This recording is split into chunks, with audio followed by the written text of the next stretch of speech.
Conhecimento em Pauta. Apresentação: Jeane Paiva.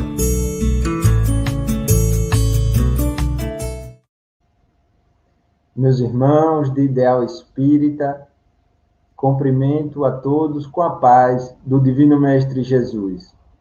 Que essa paz do meigo Rabi da Galileia esteja em todos os corações na noite de hoje. Primeiramente, um esclarecimento que a nossa irmã Jeane Paiva, infelizmente não pôde estar no programa de hoje, me pediu que a substituísse hoje nesse programa. É com muita alegria que estamos aqui para falar de um tema tão interessante, para falar de um tema tão importante, que muitas vezes é considerado tabu.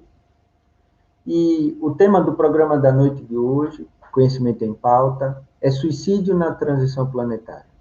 Uma razão para viver.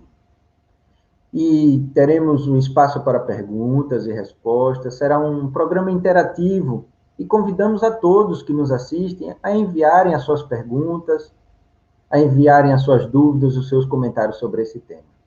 E para falar desse tema, quero convidar o nosso irmão, que abordará o tema na noite de hoje, que é expositor espírita, trabalhador do movimento espírita, que dispensa apresentações. Todos já o conhecemos. Queria convidar aqui nosso irmão Nazareno Feitosa, que pudesse participar da noite de hoje. Seja muito bem-vindo, meu irmão, ao nosso programa, com esse tema tão interessante.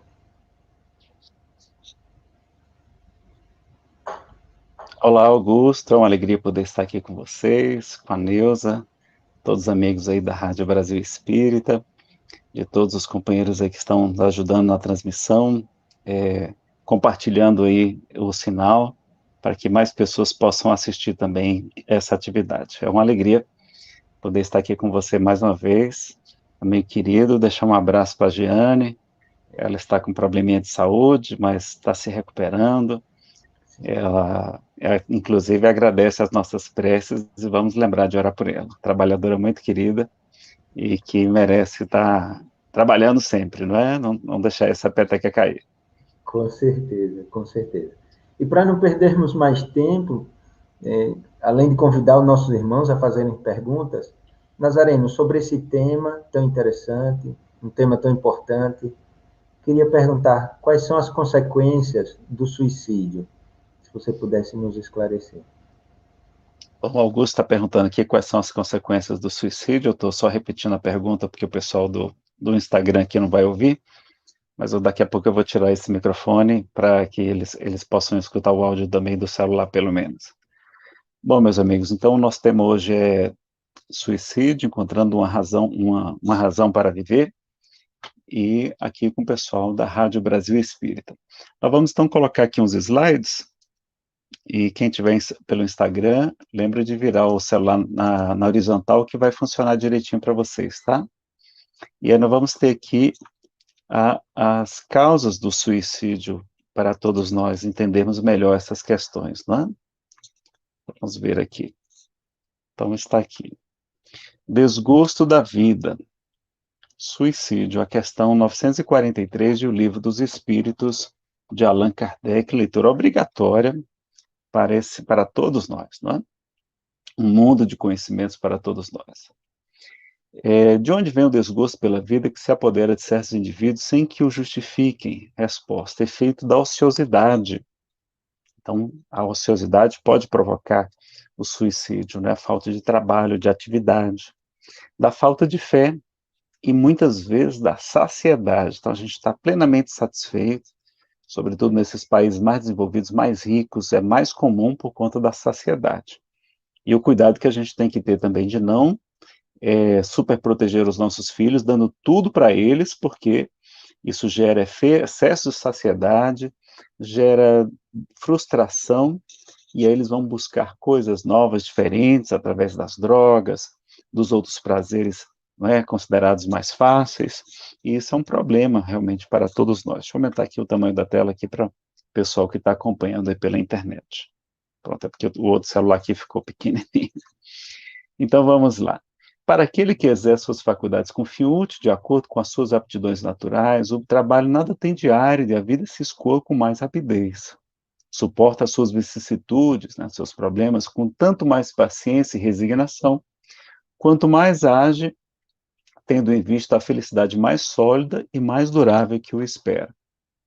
E aí a gente tem outras perguntas, né, a 944, a 944A, e sobre a questão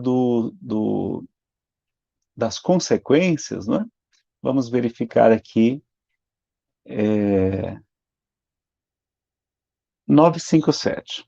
Quais, em geral, com relação ao estado do espírito, né, então o que acontece com o espírito? As consequências do suicídio. Vamos ver a resposta dos imortais a Allan Kardec. Muito diversas. Opa, quer dizer que não vai todo mundo para o Vale dos Suicidas, não? Não, as consequências são muito diversas, ou seja, muito diferentes, muito variadas. Nenhuma desencarnação é igual a outra, não é? São as consequências do suicídio. Não apenas determinadas, e em todos os casos correspondem sempre às causas que o produziram. Há, porém, uma consequência a que o suicida não pode escapar, é o desapontamento.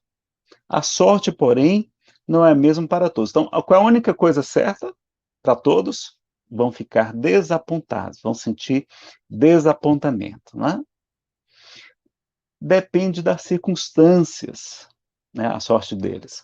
Alguns espiam a falta imediatamente, outros em nova existência, em outra vida, que será pior do que aquele cujo curso interromperam. Então a gente aprende na 944 também que o suicídio é sempre voluntário, tá? Tá aqui, cadê a 944? Não é? A gente vai ver aqui, quando Kardec pergunta se o homem tem o direito de dispor da sua própria vida, os espíritos dizem que não, somente Deus tem esse direito, e que o suicídio voluntário é uma transgressão da lei divina. Ele pergunta, mas nem sempre o suicídio é voluntário? O louco, ou seja, aquele transtornado mental grave, não tinha esses diagnósticos que nós temos hoje de transtorno bipolar, de depressão unipolar muito graves, de esquizofrenia, de dependência química em alto grau, que muitas vezes levam a pessoa para o suicídio, né? Certamente a pessoa não está na razão correta, né? No seu pensamento correto, né? E também tem aqui, ó, olha lá, e a 954. Será condenável imprudência que compromete a vida sem necessidade? Ou seja, a pessoa sem prudente, dirigir em alta velocidade, aquilo lá como poder ser considerado um suicídio? Resposta: não há culpabilidade quando não há intenção ou perfeita consciência da prática do mal. Então, só existe o suicídio, pessoal, quando há intenção, a pessoa queria tirar sua vida, e ela tinha perfeita consciência da prática do mal. Uma pessoa que está nessas questões de doença tão grave como nós estamos vendo hoje, essas depressões terríveis, problemas muito graves de saúde, enfim, que bloqueiam realmente o entendimento da pessoa, certamente essa pessoa não está no uso da sua razão da melhor maneira. Não é? Então a gente precisa ter essa consciência de que as consequências são muito variadas, que depende, nenhuma desencarnação é igual a outra, todas têm atenuantes e agravantes, temos os méritos, os créditos, todos que a gente tem, não é? A circunstância que aconteceu o ato, então tudo isso é levado em consideração e cada um responde individualmente pelo seu ato, pela sua condição. É claro que não vale a pena, não é? Os espíritos dizem, né, realmente ele lembrando inclusive que o que Jesus nos fala, Jesus nos diz, aquele que, se teu olho é motivo de escândalo, arranca-o e lança-o para longe de ti, porque é preferível entrar na vida, ou seja, reencarnar sem o pé, sem um olho, sem o olho cego, do que ter o teu espírito condenado. Se tua mão é motivo de escândalo, se teu pé, arranca-os e lança-o para longe de ti, porque é preferível entrar na vida, ou seja, reencarnar sem o pé, sem a mão, coxo, etc., do que realmente ter o teu espírito condenado. Então vejam que Jesus já falava nessa linguagem simbólica, não é? Para todos nós, e dá para a gente interpretar muito bem quanto às questões das sequelas, porque realmente a gente pode reencarnar com sequelas. Então é muito comum, por exemplo, se a pessoa deu um tiro na sua cabeça e atingiu o centro da visão, poder reencarnar cego. Se ela atingiu o centro da audição, não é? Ela também não pode não escutar.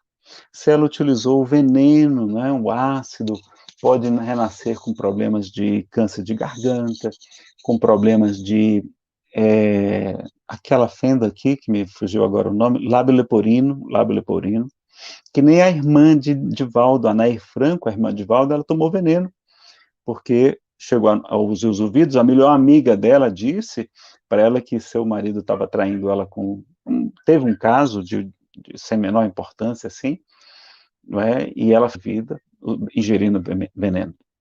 E aí ela reencarna com o lábio leporino e não vai viver muito, vai desencarnar ainda ainda jovenzinha, não é? Então a gente sabe dessas consequências todas. Por exemplo, eu tirei minha vida em uma existência passada e por isso eu vim com um transtorno afetivo bipolar. Eu tenho um transtorno afetivo bipolar desde a infância. Não é? Tem uma hérnia na cervical, porque eu lesei aqui a coluna, a torácica também tem uns negócios que a gente chama usualmente de bico de papagaio, né, que eu não sei se foi do suicídio ou não, mas eu sei que eu tenho dores musculares, eu não aguento ficar com as crianças muito tempo nos braços, né, felizmente já aprenderam a andar, e assim, e essa doença que me acompanha desde que eu nasci, né? Então, a gente precisa lembrar disso. Então, o suicídio vai ter várias sequelas, várias consequências, além do sofrimento no mundo espiritual, porque é muito comum que no mundo espiritual o espírito, né, que tirou sua vida, sofra, porque ele vai ver que não resolveu o seu problema, continua com o seu problema, só que continua agora ainda ligado ao corpo de carne, porque ainda há muitos fluidos prendendo o corpo, não é?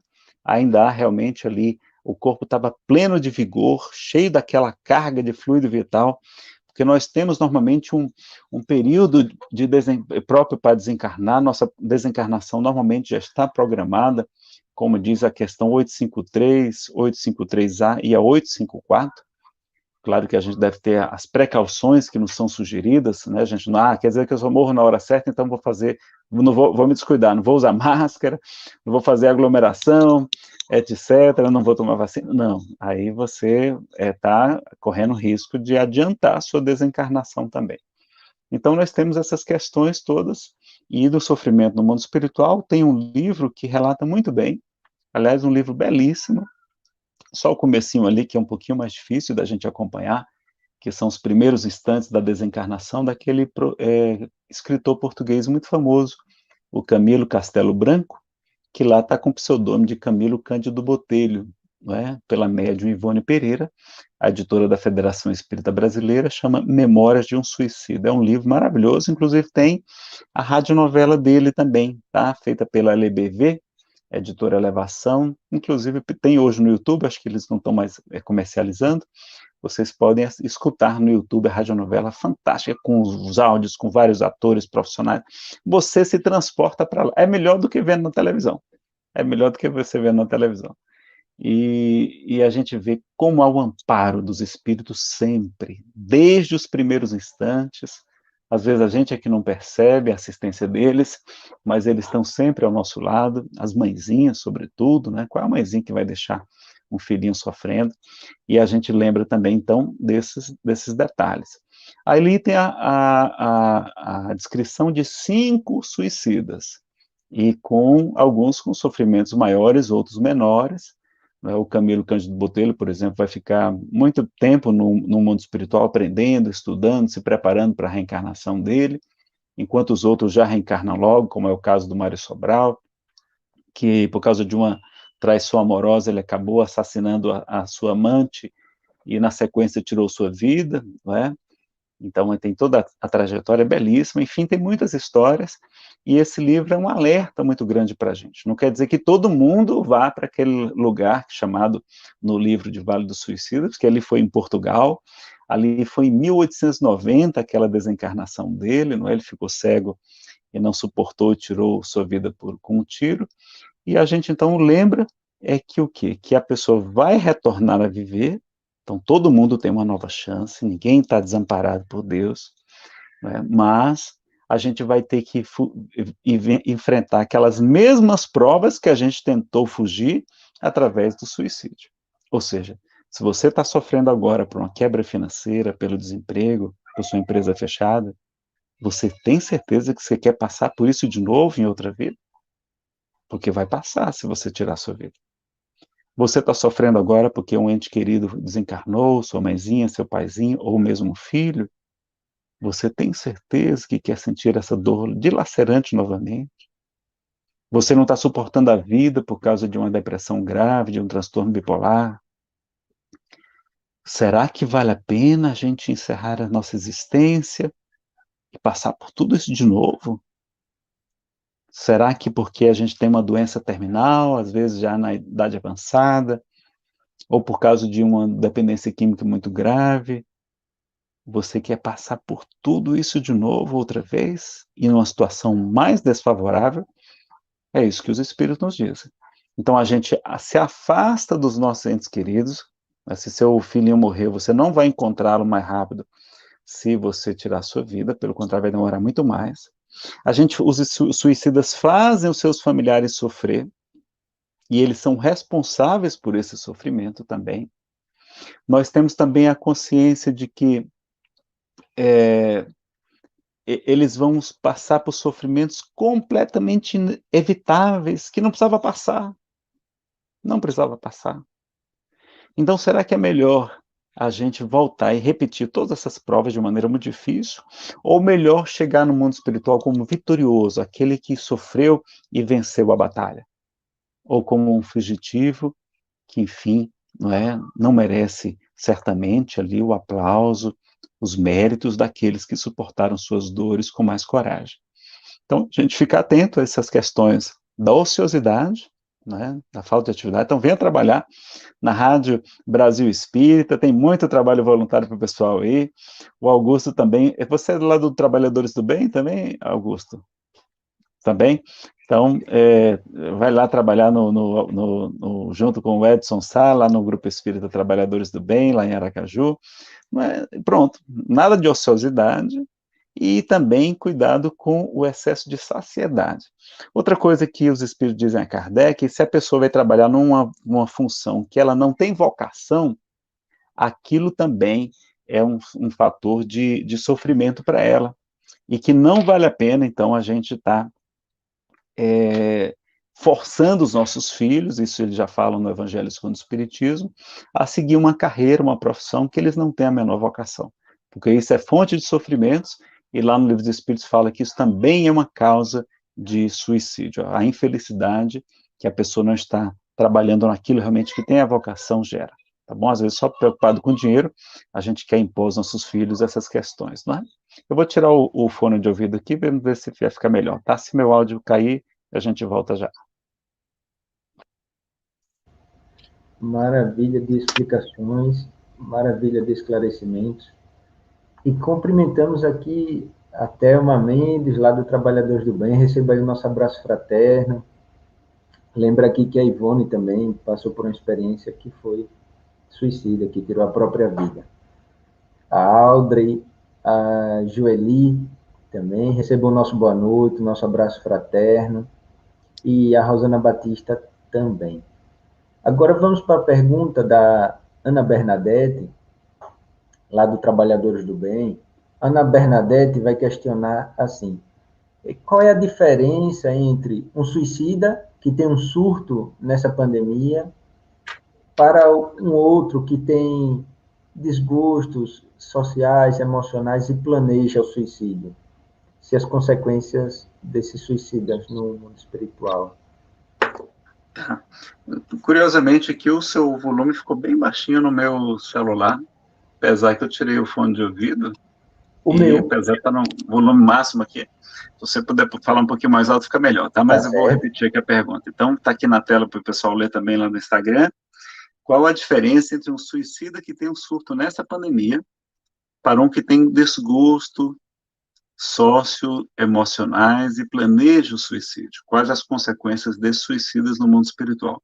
Lá no Livro dos Espíritos fala que se a pessoa tem tempo de planejar o suicídio, de arquitetar aquilo, de elaborar aquela questão toda, ela é mais culpável, porque ela teve tempo de meditar.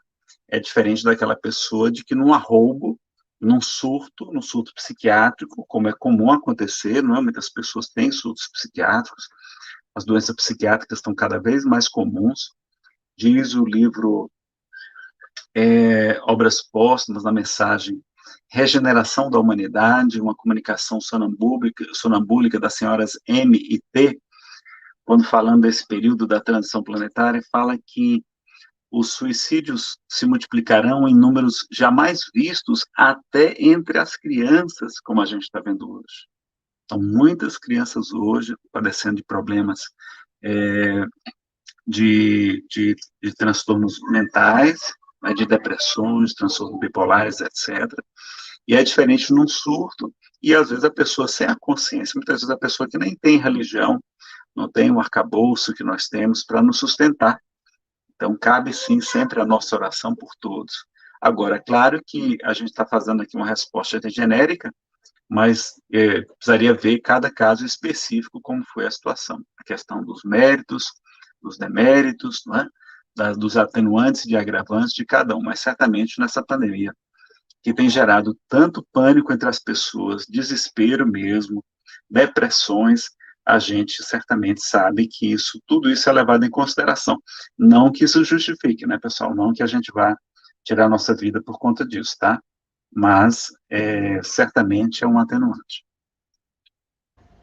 Fica aí o esclarecimento e depois a Ana Bernadette passa o feedback para a gente saber se atendeu à dúvida. E a nossa Tá. irmã Thelma... Augusto, eu vou fazer o seguinte, eu vou só sair e entrar de novo, tá? Enquanto isso, você só vai vendo, fazendo a triagem das perguntas, eu já vou só aqui, já volto aqui rapidinho, porque está muito baixo. Tá certo. Então, queremos dar aqui o boa noite aos nossos irmãos ouvintes aqui assistindo nessa noite, esse programa Conhecimento em Pauta, que todas as quartas-feiras se propõe a trazer conhecimento espiritual associado ao conhecimento da nossa vida cotidiana. Esse é um programa que é mediado, normalmente apresentado pela nossa irmã Jeane Paiva, que encontra-se passando por a recuperação de saúde. O Nazareno já voltou aqui. E nós... Já consegue me ouvir bem, Nazareno? Já melhorou? Já, agora eu lhe escuto bem. Melhorou bastante, graças a Deus. Tá certo. E vamos lá para a pergunta da nossa irmã Thelma, lá do Trabalhadores do Bem, sempre uma querida, sempre participando aí das nossas lives com muito carinho, muito amor.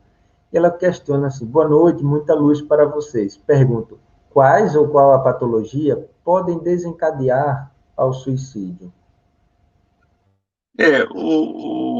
Existem muitas causas, Thelma. A principal causa são os transtornos de humor, tá? Aí nos transtornos de humor a gente vai ter a depressão unipolar, o transtorno bipolar também, né? Esquizofrenia, e aí tem uma série de outros menores, a personalidade borderline, alguns outros, e isso inclusive está publicado pelo Ministério da Saúde.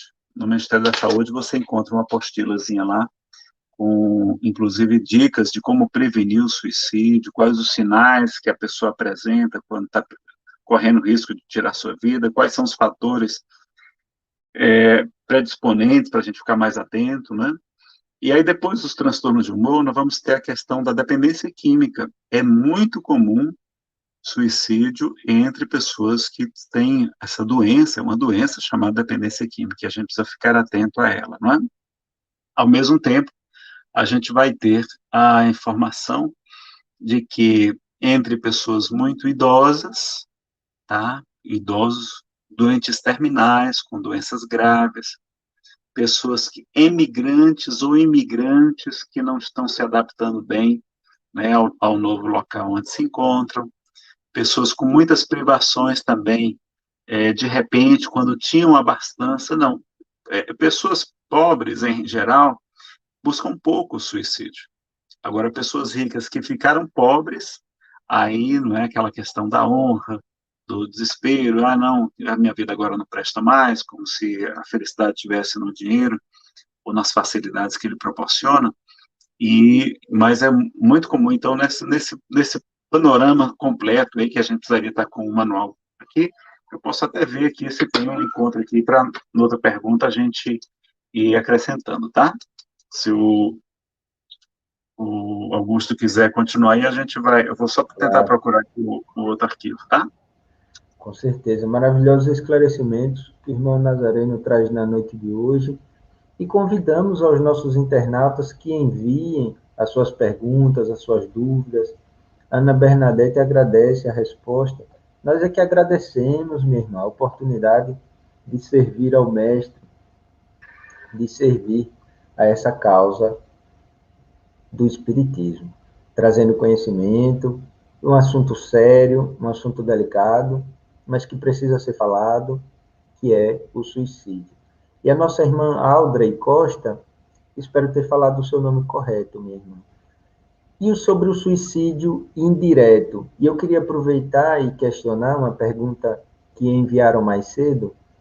O que seria considerado suicídio para o Espiritismo? A gente deu a definição clássica aí para a questão do... Deixa eu só voltar aqui para o pessoal ver aqui a gente. A gente deu a definição clássica que está em um livro dos Espíritos. A partir de André Luiz, no livro Nosso Lar, ele vai começar a falar sobre o suicídio indireto ou suicídio inconsciente, né? A gente vai encontrar essas expressões não só nele, mas também em Emmanuel, no livro Pensamento e Vida, quando fala da saúde e da espiritualidade, mostrando como muitas vezes a gente, através dos pensamentos, das emoções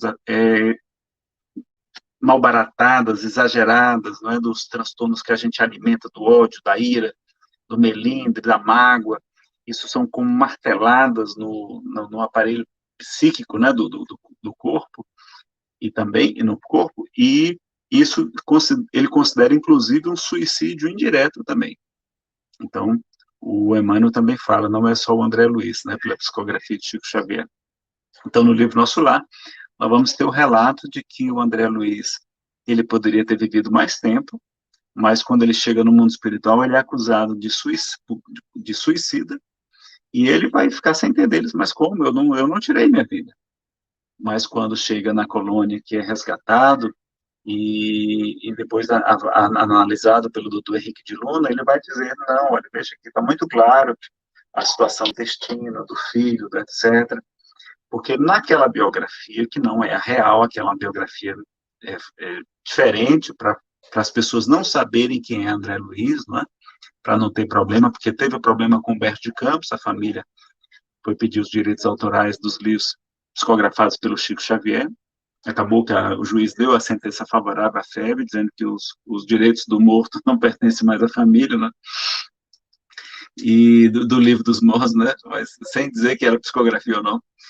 E, ao mesmo tempo, com o André Luiz, então, ali está mascarada a biografia dele. Mas lá no livro diz que ele bebia muito, então bebia álcool, também comia demasiadamente, olha a questão da temperança, né? Os espíritas não fumam, não bebem, mas comem, que é uma beleza, né? Então tem que tomar cuidado com E ele fumava também, ele contraiu sífilis com relacionamentos fora do casamento, inclusive contagiou a secretária da casa, a empregada doméstica, ele teve relação sexual com ela vai contrair a sífilis por causa dele e vai desencarnar cega.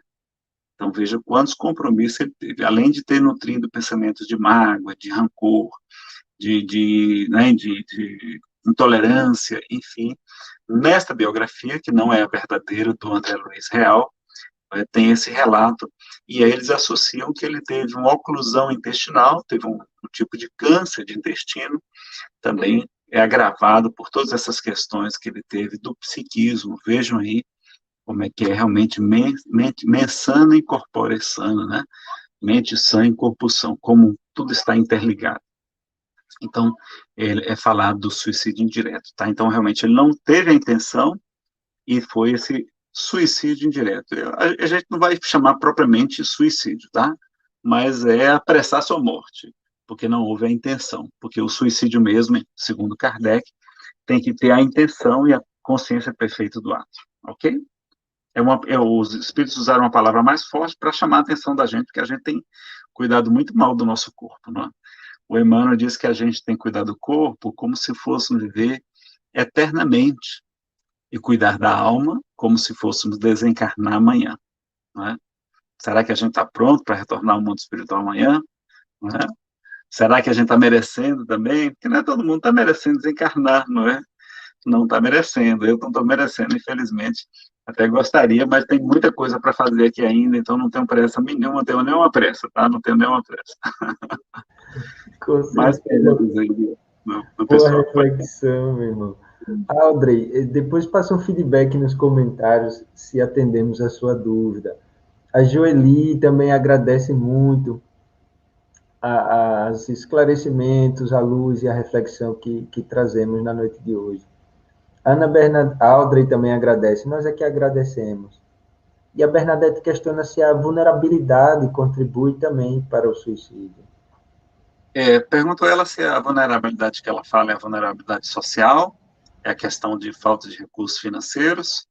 Se for isso, a rigor, países que são muito pobres, como o Haiti, por exemplo, é onde tem menos suicídio no mundo. E já as nações mais ricas, mais saciadas, não é?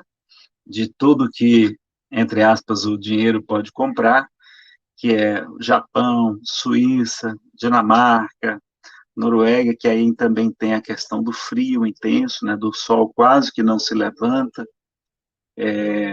As pessoas até fazem tratamento com luz muito forte para como se fosse suprimir a falta da luz solar.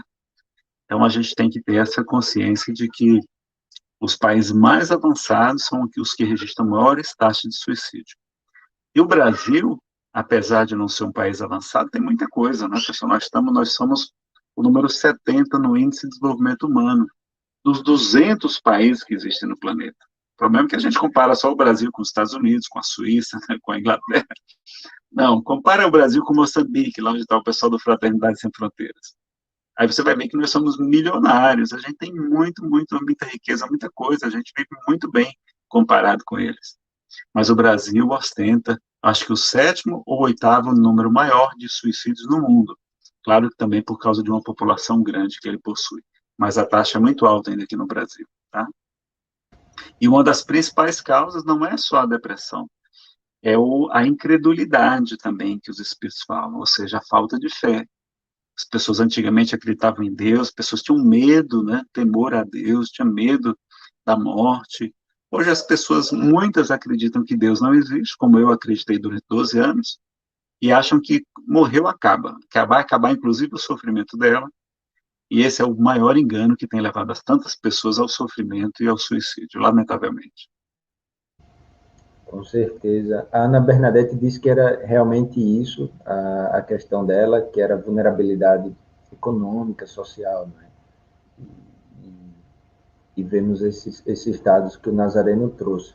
E convidamos, mais uma vez, os internautas que participem, mandem seus comentários, suas dúvidas, para a gente poder estar aqui tirando as dúvidas. Mas, Nazareno, O pessoal do Instagram aqui também não fez pergunta, não. O pessoal que está no Instagram também pode fazer perguntas, tá? Claro, claro. Pessoal. Com certeza. A ideia é justamente esclarecer esse bate-papo fraterno e convidamos a participação. Mas, Nazareno, se eu cometo suicídio num planeta de transição, corro o risco de ser exilado do planeta? Corre risco, corre. Não é correr risco, corre. Não é uma boa prática para se fazer nesse período, não. Eu não recomendaria, sabe? É a última coisa que eu recomendaria para alguém. Agora, nesse período de transição, a gente aprende com Jesus, né, na parábola do final dos tempos, que é a chamada parábola dos bodes, das ovelhas também, bem como aquela parábola do joio e do trigo. Ele estabelece que no final dos tempos, olha lá, o Filho do Homem retornará, ou seja, ele voltará com toda a sua glória, com sua corte de anjos, separar as nações e passará à direita as ovelhas e à esquerda os bodes. E qual é o único critério para separar os bodes das ovelhas que Jesus estabeleceu? Vocês lembram? Tive fome, me deste comer. Tive sede, me deste beber. Careci de teto, era imigrante, era estrangeiro e me hospedaste. Estive nu e me vestiste. Estive preso e foste me visitar. Estava enfermo e também me fostes ver. Então, Jesus faz da caridade o único critério para separar quem é bode e quem é ovelha. Não precisa ser espírita, não precisa ser católico, não precisa aceitar Jesus, não precisa pagar o dízimo, não precisa fazer sacrifício, não. Tem que fazer o que ele pediu. O que é que ele pediu? O amor ao próximo, dinâmico, em ação. A todos, fazer o bem a todos, não só a nossa família. Isso não é caridade, isso ainda é nosso egoísmo. Já é alguma coisa, mas ainda é presença do nosso egoísmo. Então, a gente fazer o bem a todos, inclusive aos criminosos, aos corruptos, aos bandidos, a gente orar por eles, não é? Levá-los para a prisão, sim, mas evangelizá-los, como Jesus recomenda, de visitá-los na prisão, então assim por diante, tá? Então, o único critério é esse, não precisa ser espírita, não. Agora, se a pessoa é realmente uma pessoa boa, que praticou a caridade, fez tudo isso, e teve ali um surto, um problema e tirou sua vida, certamente isso é levado em consideração, porque só emigrarão aqui da Terra para outros mundos, onde haverá choro e ranger de dentes, no dizer de Jesus, seja para outros mundos de expiação e provas, ou até mundos primitivos, né? E a Terra vai se tornar um mundo de regeneração, habitação só daqueles espíritos mais ou menos ruins, porque a gente não é bom ainda não, a gente ainda é ruim, mas vão ficar só os mais ou menos ruins, não vão ficar os ruins mesmo, não. Só vão sair daqui os endurecidos no mal, aqueles realmente que a maldade está muito presente. E mesmo aqueles que têm só a casca do mal, mas que se melhoram, eles poderão voltar aqui para a Terra acompanhando a gente, né? Então, do mesmo modo que lá na Bíblia tem a lenda dos anjos caídos, né, do paraíso perdido, foram espíritos que vieram de outro mundo, de uma constelação chamada Capela, ou Cabra, ou Cocheiro, segundo Emmanuel, no livro A Caminho da Luz, em 4 grandes grupos vieram aqui promover essa evolução intelectual da Terra, que era muito primitiva ainda, dando aquele salto, né, na nossa evolução. Eles chegaram mais ou menos aqui no finalzinho da Era Glacial, então por isso que haverá o ranger de dentes. Porque ranger de dentes é de frio, o pessoal pensa que é do fogo, por causa da história do fogo eterno lá que tem na Bíblia, mas não, ranger de dentes é de frio, né? Então, já pensou a gente sair daqui do Brasil, que é quentinho, ir para um lugar frio, sem aquecimento, sem edredom, sem meias quentinhas, não é? Não dá certo, né? Sem lareira, essas coisas, pelo contrário, né? Então, realmente não é fácil. E a saudade, então essas lendas têm seu fundamento, e a mesma parábola é aquela parábola do joio e do trigo, quer dizer, que está junto, nascendo junto o joio, que é uma planta muito parecida com o trigo, chama cisânia, né? E quando são novinhos, não dá para saber quem é joio e quem é trigo, tem que deixar crescer para ver que realmente quem é trigo e quem é o joio. Aí Jesus, né, fala naquela parábola, não, deixai-os crescer juntos, ou seja, deixa os bons junto dos maus. Mas ao final, na época da colheita, arrancai o joio aos molhos, aos montes. Né? Então, existem essas grandes emigrações, esses juízos gerais, que Kardec fala no livro A Gênese, né? Não estabelecendo somente um único juízo final, mas vários juízos gerais que a humanidade é submetida. Tá? Temos aí mais perguntas, ou então perguntas do Augusto. Augusto também. Sim, algumas pessoas enviaram. Tem pergunta aí no Instagram, Nazareno? Não, aqui por enquanto não tem, não. Só cumprimentos do pessoal, agradecendo aí a todos vocês e o pessoal que estão prestigiando. Claro. E tem uma pergunta aqui. Nazareno, sou muito reflexiva e muito romântica. É porque eu digo que não tenho mais depressão, eu digo que entra em reflexão, que nem Divaldo certa vez falou. Eu digo que estou romântico, aqueles artistas do passado, poetas, pintores, dramaturgos, essa turma toda maravilhosa, era tudo depressivo. Só que não tinha a palavra depressão, ela não existia ainda. E eles eram chamados de românticos, né? Aí eu não digo mais que eu entro em depressão, eu digo que eu fico romântico por alguns dias, mas tudo passa e também vai passar. E aqui ela está dizendo, aqui a Messia Pontes, sou muito reflexiva e muito romântica. Deu uma risadinha aqui. Quero melhorar isso em mim. Obrigado pelas suas palestras. Ah, pensei que era uma pergunta, era um agradecimento. Você, Obrigado, Lúcia. Meu obrigado, querida. É com fé em Jesus, com trabalho no bem, com o apoio do estudo nobre, não é? A gente vai vencer todas essas dificuldades, vamos superar essa vida. Ainda que é uma vida difícil, né? Os Espíritos falam que a vida aqui na Terra é como se fosse uma escola, é um lar também, é um templo, mas é também uma espécie de presídio, é uma espécie de purgatório, até acrescenta o livro O Céu e o Inferno. Então, quando a gente terminar a nossa expiação, aliás, expiação, Augusto, significa cumprimento de pena, como se a pessoa estivesse presa num presídio, cumprindo um campo de refugiados. Agradeço o livro dos médiuns, vamos aqui visitar aqui os não, que recebem milhares, né, das lesões físicas que existem. Quando a pessoa, aqueles nossos irmãos, aí é só você tirar. Diz que santo remédio também. Diz que não é só uma vontade, é uma questão, é questão de depressão, de uma doença mental que precisa tratar, precisa de medicação. No livro Chico Xavier em Goiânia, perguntaram ao espírito Emmanuel sobre o uso dos remédios psiquiátricos, da psiquiatria, aliás, da psiquiatria, que é remédio psiquiátrico. E ele vai dizer que os amigos nossos do mundo maior dizem que a contribuição da psiquiatria é inestimável, que na produção dos remédios, inclusive ele fala dos ansiolíticos, que são os tarja preta, dos neurolépticos, ele também fala dessa classe, não é, de remédios psiquiátricos.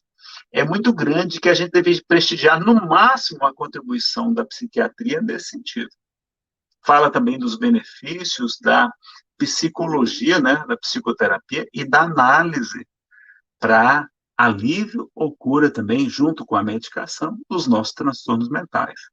Então, a gente tem, esse livro é pouco conhecido, Chico Xavier em Goiânia, da editora GEM. Lá nós temos a recomendação de Emmanuel para tomar remédio psiquiátrico. Eu tomo remédio psiquiátrico há 31 anos, e graças a Deus que tem um remedinho para me ajudar, porque minha situação realmente agrava quando eu não uso a medicação. Então, que bom que tem os nossos irmãos médicos. É como se fosse uma diabetes. Você não tem que tomar insulina quando tem diabetes? O resto da vida tem. Quem tem hipertensão não tem que tomar um remédiozinho para pressão alta? E assim por diante.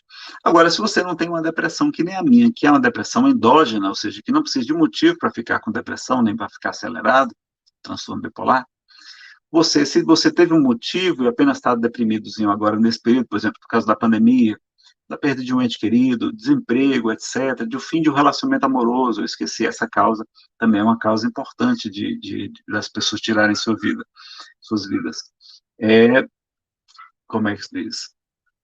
Quando cessar a causa, cessa o efeito. Então, na hora que você melhorar, você suspende a medicação, claro, sempre com orientação do médico, tá? Então, às vezes, a medicação é só para dar um suporte naquele período, depois você tira, tá?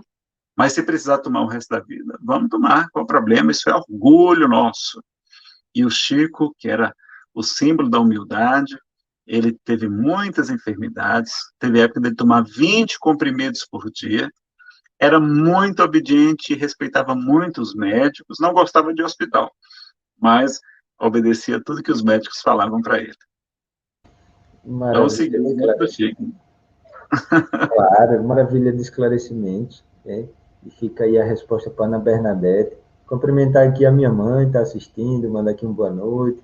A Magali também receba aqui o nosso cumprimento, o nosso abraço fraterno. Mas, Nazareno, e quando há uma tentativa de suicídio na família, o que fazer? Quando há uma tentativa de suicídio na família, o que fazer? Bom, aí você vai ter que estudar esse assunto. Vai ter que ficar especialista, porque o maior fator, o maior risco para suicídio é a pessoa já ter tentado antes. Ou seja, se a pessoa tentou uma vez, ela é uma grande candidata a tentar novamente. Então, precisa realmente se informar de tudo, verificar as mudanças de humor, se a pessoa está escondendo alguma coisa, se ela está tendo acesso à arma, se a pessoa começa a falar que não pediu para nascer, que a vida é muito ruim, que era prefiro morrer. O pessoal não fala assim que cão que ladra não morde. Esse pessoal, no caso do suicídio, morde sim. Normalmente o suicida avisa. Normalmente ele dá sinais. Ele vai avisar, não é? Ele vai fazer aquela confusão, vai, tá chamando atenção. Pois está precisando de atenção. Pessoa que fala que vai tirar sua vida está precisando de atenção e merece atenção. E a gente tem que verificar o que está acontecendo. E levar ao psiquiatra, sugerir ou informar, meu filho, experimente, não é? Experimente o tratamento médico, vai ver como sua vida vai melhorar. Tem gente que começa a tomar um remédio, Augusto, e depois chega no médico e diz, doutor, se eu soubesse que esse negócio era tão bom assim, eu tinha tomado isso há 20 anos atrás já. E se for necessário, eu tomo o resto da minha vida. Tal a diferença que faz a medicação na nossa vida.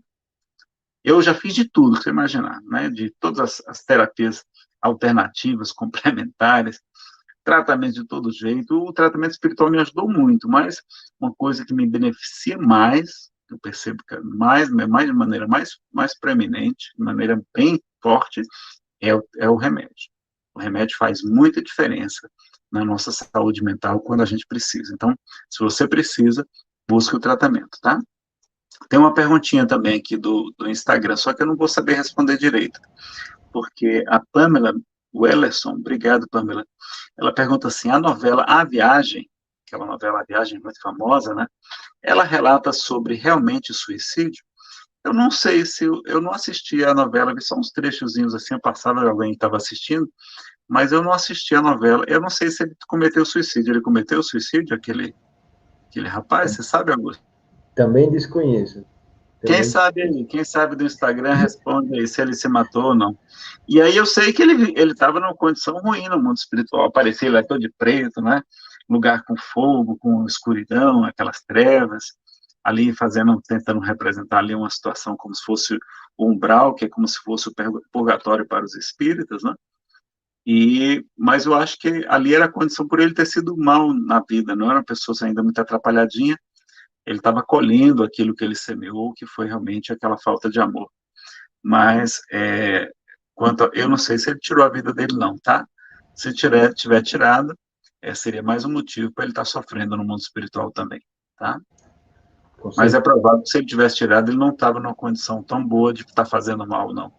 Ele iria passar um tempo para se recuperar. Normalmente, os suicidas precisam de algum tempo para se recuperar no mundo espiritual e são atendidos por instituições, como nós temos lá no livro Memórias de um Suicida, a narrativa daquela instituição montada pelos servos de Maria, né? Os servos de Maria que atuam lá sob o comando de Nossa Senhora, Maria de Nazaré, a Mãe de Jesus, que se encarrega diretamente de atender a todos esses nossos irmãos. Maravilha. A Audrey tem uma pergunta muito interessante e acho que muito importante. Como ajudar um suicida? Hoje a sociedade tem preconceito, tem religiões que reprimem o irmão que comete. E eu ia perguntar também como prevenir, para adicionar aí a pergunta. Então, como ajudar um suicida? Hoje a sociedade tem preconceito e tem religiões que reprimem o irmão que comete. Tem sim, inclusive isso é uma das luzes que o Espiritismo veio trazer, realmente é que a pessoa não está condenada a um castigo eterno, né? Essas penas eternas são incompatíveis com a justiça divina. Os espíritos superiores falam, Allan Kardec, que tem penas indeterminadas. Inclusive a palavra eterno, como está lá, fogo eterno, que até Jesus utilizou, a tradução não é a mais adequada. A Iones, que significa que também é eterno, ela não significa só eterno, significa também indeterminado, ou seja, muito longo. Por exemplo, se você vai ver lá no Antigo Testamento referências ao Templo de Salomão, lá diz que ele vai ser eterno, vai ser Aiones. Ora, mas o Templo de Salomão foi destruído, não é? Várias outras passagens nós temos lá, citações, diz com a palavra Aiones, que foi traduzido por eterno, mas muitas passagens não cabe a tradução eterna, como o reinado de Davi, por exemplo, não é? O Templo de Salomão, e muitas outras coisas. Então, é a questão do grego, que tinha poucas palavras para muitos sentidos diferentes, né? Palavras polissêmicas, que a gente precisa ter esse cuidado. Então, na verdade, ali o que Jesus se refere, em grego, está se referindo ao Geena. Geena era como se fosse o lixeiro da cidade. que as pessoas jogavam lá o lixo, e como não tinha fósforo, não tinha acendedor, nem isqueiro, nem nada, como é que eles faziam para acender o fogo? Ele acendia uma vez, depois mantinha sempre aceso. Tinha sempre alguém ali tocando fogo para quando chegasse o lixo, porque todo dia, toda hora chegava lixo, o lixo pudesse ser queimado. E era um local também de depósito de cadáveres, né? Inclusive é uma região que foram feitos sacrifícios, né? Que na corte de Josias foi encerrado esse período de sacrifício, mas havia sido sacrifício, inclusive, de crianças ao deus Moloque. E ali era considerado pelos judeus um lugar ruim, um lugar de sofrimento. Os judeus sabiam que ali não era um lugar legal. E aí Jesus se utiliza da figura do Geena para eles entenderem, né? Olha, se você fizer isso, vai para o Geena, porque eles acreditavam que aquilo era ruim. Então Jesus utilizava coisas conhecidas para que transmitir a sua mensagem, tá?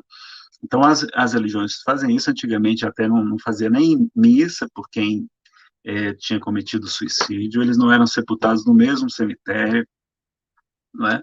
Algumas religiões você vai dizer, faça uma prece pela minha filha que cometeu suicídio, como foi o caso da mãe de Divaldo, que pediu preces ao sacerdote pela sua filha, Nair Franco, e o sacerdote não, ela já está no inferno, não tem o que fazer por ela. E aí ela ficou muito revoltada, ela deixou a igreja por causa disso, né? E acabou se tornando depois espírita, mas por conta dela, disse, não aceito um Deus desse. Como é que Deus vai fazer isso com minha filha? Uma menina jovem que não sabia o que estava fazendo, apaixonada pelo marido, com ciúme, não é? Muito grande. Então, foi uma lição muito grande para nós. Hoje, a própria igreja faz missa, sim, por suicidas, porque eles consideram que, muitas vezes, a pessoa não tinha consciência do que estava fazendo, tá? Então, a questão da consciência também é importante, tá? Quando você tiver o horário, você me avisa aí que são 9h16, tá? Fica tranquilo, eu estou tranquilo, mas Nós tem que temos seguir o ainda horário. 4 minutos. Eu só queria, para finalizar, fazer, né, as considerações finais, Nazareno. E essa razão para viver em tempos tão difíceis, e esse consolo e essa esperança que o Espiritismo nos traz. Se você pudesse comentar um pouco. No Evangelho segundo o Espiritismo, nós vamos ter um item lá, o suicídio e a loucura. Vamos ter informação de Kardec que o Espiritismo, bem compreendido, é a melhor prevenção contra o suicídio e a loucura, ou seja, os transtornos mentais graves. Porque ele nos dá uma calma, uma serenidade para suportar as aflições da vida de maneira muito mais tranquila. Então, estudar a doutrina espírita é fundamental. O Evangelho segundo o Espiritismo é extremamente consolador. O Livro dos Espíritos é extremamente esclarecedor. Não é? Então, essa dupla aí maravilhosa para a gente ler, reler agora nesse período de distanciamento social, a gente aproveitar para estudar, para ler a série de André Luiz, os livros de Emmanuel, não é? Tantas obras, a codificação toda que a gente deve conhecer, tem muitos espíritas que não conhecem, nem as 5 obras básicas de Allan Kardec, muito menos a Revista Espírita e outros, né? Então, vamos aproveitar para, em vez de estar assistindo só notícia trágica, que a gente precisa assistir as notícias também, para não ficar alheio, completamente alienado. Mas não todo instante, toda hora, não é? A gente assiste, eu vejo notícia muitas vezes, ou pelo YouTube, eu vou escolhendo ali as notícias que eu quero ver, ou no meu Google Notícias, ele seleciona as notícias que eu quero ver, e aí eu só clico naquela que eu quero ler. Não fico lendo qualquer coisa, não é? Daí vem coisa de morte, de assassinato, de não sei o quê, eu digo, não quero ocultar a mensagem, notícias como essa. Ele não me mostra mais, ele vai aprendendo o que é que você quer ver. O Google Notícias faz isso, ajuda. E aí a gente selecionar as mensagens, aproveitar a leitura, se fortalecer na prece, fazer o culto do Evangelho no lar nesse período é muito importante, tem muita gente precisando, muita gente sofrendo, e é importante a gente levar para as nossas redes sociais também mensagens de alegria, de bom ânimo, de esperança, não ficar divulgando só as coisas ruins, não, tá? Vamos divulgar, pode ser coisa de engraçada, pode, que não seja tão desmerecendo tantas pessoas, né? Tem umas piadas que estão muito, muito tristinhas, assim, um meio humor negro, como se chama, né? Mas a gente levar a alegria, levar a esperança, levar o consolo, o esclarecimento. Tem muitas pessoas sedentas por espiritualidade nesse instante. se perguntando onde está Deus, e é o momento da gente mostrar que o Espiritismo revela de maneira maravilhosa. Muito obrigado, Nazareno. Obrigado à Rádio Brasil Espírita. Obrigado a todos que participaram. E pedimos, se vocês acham que vai beneficiar alguém, compartilhem. Vamos compartilhar coisas boas, mensagens de esperança. Então, compartilhem essa palestra. É o A nosso Pamela Wilson falou aqui também, assisto muito os filmes espíritas, olha aí. Assistam o Divaldo, Mensageiro da Paz, fantástico. Tem no Telecine, tem nas operadoras aí, você pode alugar ou pode comprar. Assista, que filme traz uma mensagem de esperança maravilhosa. Assista Divaldo, Mensageiro da Paz. Que maravilha. E os outros, né? Claro, claro. E é assim que nós agradecemos, pedindo a Deus que nos abençoe e Jesus fique no coração de todos. Obrigado mais uma vez, Nazareno. Obrigado à equipe que ficou aqui nos bastidores, nos apoiando. Obrigado a todos que nos assistiram. Pedindo a Jesus que nos abençoe e nos ajude a passar por esse momento tão difícil. Fiquem com Deus e até a próxima semana. Até a próxima. Abraço para a Neuza. Melhoras aí para a Jeane. Tome conta dela aí, Augusto. Tchau, tchau. Pessoal.